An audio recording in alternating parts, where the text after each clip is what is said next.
നമുക്ക് ഈ ചായരിപ്പയുടെ കോലം ഒന്നും അങ്ങോട്ട് മാറ്റിയെടുത്താലോ. എന്തൊരു കോലമായി കാണണല്ലേ.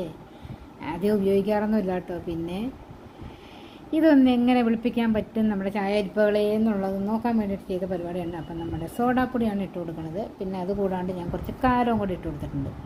ഇനി നല്ലോണം വെള്ളം ഇത് മുങ്ങാൻ പാകത്തിന് ഒഴിച്ചിട്ട് ഒന്ന് തിളപ്പിക്കാം. നല്ല തിളപ്പിച്ചില്ല, ഞാൻ നല്ലപോലെ ചൂടായപ്പോൾ അങ്ങോട്ട് വാങ്ങി വെച്ചു കേട്ടോ.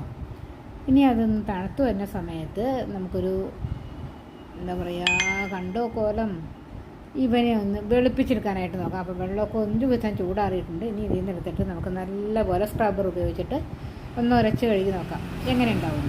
അപ്പോൾ ഞാനിത് ഉപയോഗിച്ച് ഉരച്ച് കഴുകിയപ്പോൾ തന്നെ നല്ല മാറ്റം വന്നിട്ടുണ്ട് കേട്ടോ. ഇത് കഴുകിയതിന് ശേഷം ഒന്ന് കാണാം നമുക്ക്. പിന്നെ ഒന്നും കൂടെ ആയിക്കോട്ടെ എന്ന് വെച്ചാൽ ഞാൻ വീണ്ടും കുറച്ചുകൂടി നേരം ആ വെള്ളത്തിലേക്ക് തന്നെ ഒന്ന് ഇട്ട് വെച്ചു. അതിനുശേഷം കുറച്ചുകൂടി സോപ്പ് പൊടിയൊക്കെ പുരട്ടി വെച്ചു. എന്തായാലും നമ്മുടെ അരിപ്പയുടെ അരിക്കുന്ന ഭാഗത്ത് ഇനിയും പോകാനുണ്ട്.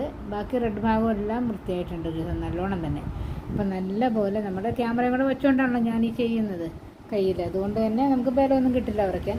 ഒരുപാട് ബലമൊന്നും വേണ്ട, എന്നാലും ഇപ്പം തന്നെ നിങ്ങൾക്ക് കാണുമ്പോൾ മനസ്സിലാവണില്ല ഇതിൻ്റെ വ്യത്യാസം.